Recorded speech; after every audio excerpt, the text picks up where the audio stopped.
system, where to house them in the meantime, all of those big issues. People like yourselves who have come here tonight to ask those questions are still not getting answers directly from the people who can make a difference. Mia, what was the point that you wanted to come and make tonight to, as I said, the panel of people who say that they can fix this problem? I think what I wanted to stress is that the people who are living in these hotels are in danger. I am an asylum support worker. I work with people every day who live in hotels, who are rough sleeping, who are living in completely unsuitable home office accommodation. And there are people on the streets trying to set asylum hotels on fire. And the government and every other party seems to be more concerned running themselves around in circles, talking about flags flying and what they can do to reduce the numbers of immigration. And no one seems to care about the safety of the people who are already here, who are being targeted every single day. And I think that the rights of those people matter more than someone in the community wanting their hotel back. That's a human life.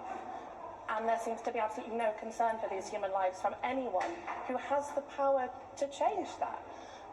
And I want to ask them why, and no one really answered my question. Well, yeah. I also really wanted to ask them about what they are doing in Gaza, why they are not ending arms sales to Israel, why they are not intervening in a genocide where 100,000 people have been killed. And no one answered that either. Yeah, all valid questions. Listen, let's listen to your exchange with the panel tonight. I think it's fair to say it was quite a frustrating exchange. You made your point extremely well. Let's have a listen to the response. You've talked about giving people back their hotels. I want to know why that is more important than the rights of the people living in them, who, by the way, are having a terrible time. They're not living in the Ritz. I support them as a charity worker. They've got lice, they've got bed bugs, they're not getting any money, they're not getting any food. Why does that matter more than someone who fancies a trip to a hotel?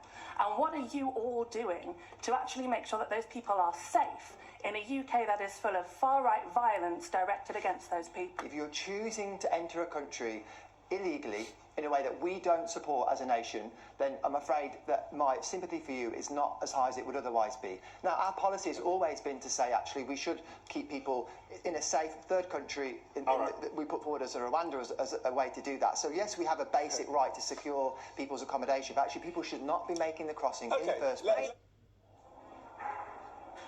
Mia, I think you make a really valid point that perhaps we didn't hear enough of tonight, is the fact that there are people behind these numbers. And I'll put this to you, Diane and Ryan as well. Diane, are we in danger of forgetting that it is people behind these numbers? Because just before we came on air tonight, I had to tell people the news that 2 children died overnight in a small boat crossing.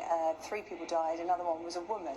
And we tend to concentrate on the large number of young men coming across, but there are, as Mia pointed out, genuine asylum seekers.